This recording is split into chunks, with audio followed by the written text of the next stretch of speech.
Hey y'all, I am checking in for my midpoint podcast for Childhood Under Siege by Joel Bakken. Let's get right into it. Bakken opens up this leg of the book by kind of discussing just a what he saw as an increasing trend towards violence in kids' video games.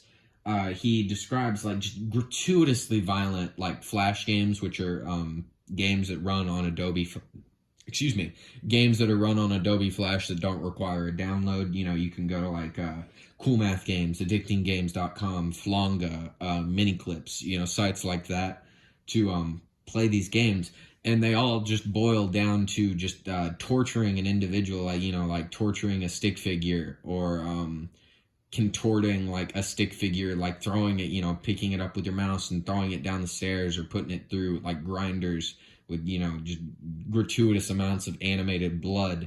Or another such example he describes is a one game where it's like a two spouses and you can pick from a list of like, creatively titled names.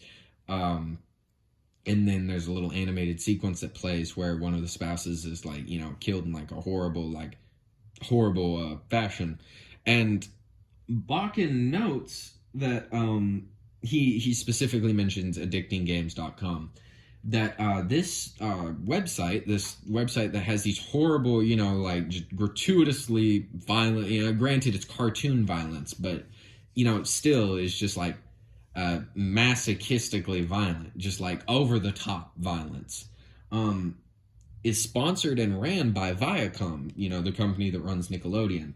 And he analyzes this as a way for to have such shocking material in other games that pull in kids, that just fuels space for banner ads for all manner of things that they can then advertise, come watch SpongeBob Wednesday night at 7 p.m., Central Time. By using these shock tactics, by drawing people in and basically just getting eyeballs on the screen. Now, there is a famous advertisement manager that he brings up that, works with many, many companies, basically advertising for kids. And he comes up with three key terms: love, fear, and mastery, that are all these are the three terms that he utilizes when he's designing advertisements for children, because advertisements for children are they're different than advertising for adults. It's a different audience. Obviously, it's a whole different mental space. It's the key crux of advertising to children is that they are generally trying to grow up faster. And my mom always told me, you're only a kid once. Enjoy growing up, or, enjoy being a kid. I didn't listen to her. When I was 9, I wanted to be a big 12-year-old. When I was 12, I wanted to be 17 like I am now. Now that I'm 17, time is flying faster, but I still, I'm looking forward to being an adult. And so you have to build your advertisements around those. So he has love, fear, and mastery. And love is like nurturing, caring, taking care of, good, positive feelings. Fear is violence, war, anger, all of these emotions that are, especially like, in young preteens and adolescents, a lot of unchecked, just like bubbling over emotions that they can tap into with things like fear. And then mastery is obviously the mastery of subject. Like, I have completed X amount of things in this video game. I've done everything there is to do. I've collected every single thing there is to collect, that kind of thing. And he utilizes all three of these when he is designing advertisements or social games for kids. A lot of these games, he says interactivity is key. A lot of these games are social, if not, I would say the majority of them are social games. They are games where you can play with your friends or play with people online. This sort of interaction and ability to show, I nurture or care for my online friends. I dominate my online friends with my mastery of the game. Or oh, I'm so angry at this person in this video game. I want to, spend more time playing the video game so that I can get better and I can beat them. All three of these things play into the young mind of a child. And I completely, it is crazy to me. It is absolutely ridiculous how many things in this book I have been able to read and say, oh, yeah, I remember that. Or I know exactly what he's talking about because I was 8, 9, around 2012, around that age, still a young child. And I had an iPad too, an Apple iPad too. I played all of the standard, I had Angry Birds, Clash of Clans, all of the standard games. I had Minecraft on that iPad. That iPad was my gateway into the real world. And when your only exposure to the real world or, other people outside of your immediate circle is the internet or these games with online aspects that you are playing, you are incredibly subjected, or excuse me, these children unwillingly and a little sinisterly, I don't know if that's a word, in my opinion, have to take it through this worldview. And if they decide to throw up a banner ad for, whatever, or you watch an ad every time you die in this game, what are you going to complain? You're a kid. I thought the same thing. When I was when I was on YouTube and I was 10 years old and I had to watch like a Tom Cotton political ad, or I had to watch a Tide ad, or, anything like that, I just absorbed it. I was just trying to get to my Minecraft video. And Bakken uses a term called the panopticon effect, which a panopticon was basically a prison design where it was a circular block full of cells with a singular watchtower where you could not see the guard in the watchtower from your cell, but the guard could see you, but you don't know if he's looking at you. So you have, the idea was constant surveillance, or the feeling of constant surveillance without, there doesn't need to be a guard looking at everybody at the same time, because if you feel like you could be watched at any moment, you're not going to try anything. And he describes this in the sense that if you are constantly being bombarded with advertisements, as a kid through banner ads or through, the predatory design of your games that you play, you don't know what's an advertisement and what's not. And I see this regularly, especially on Instagram now. I joined Instagram in 2016. Instagram was nowhere near as advertiser laden as it is now. Yet it seems every big page I follow is always advertising for another page.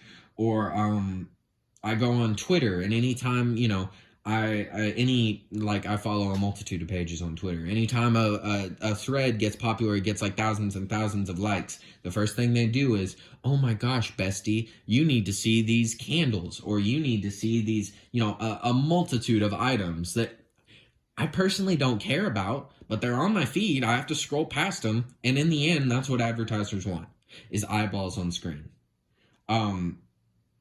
So I just think that panopticon effect that he described, I thought I could relate to my own life very, very heavily. Not as much when I was younger, but now, like, I can't even imagine going on Instagram now as a young, a 12-year-old, like that's how old I was when I joined, as a 12-year-old, or going on Twitter as a 13-year-old, and constantly, anytime anything is popular, you just, boom, are exposed to those advertisements.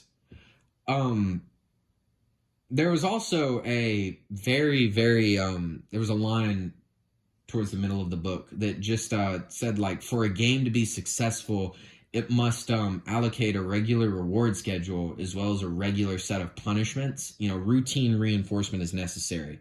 And I cannot tell you, I had like epiphany, because I saw it when I was younger. There were a lot, back in my day, but back when I was younger, when I was 8, 9, 10, playing games, they would have where if you logged in every day, you would eventually get a progressively better reward that would eventually like result in like something of real world value. Like they would get, like if you logged in for like 50 days in a row, they would give you X amount of currency that you have to buy with money. And this regular routine, this regular reward structure is reinforced even now. Like I have my Xbox on, I'm looking at all of these games.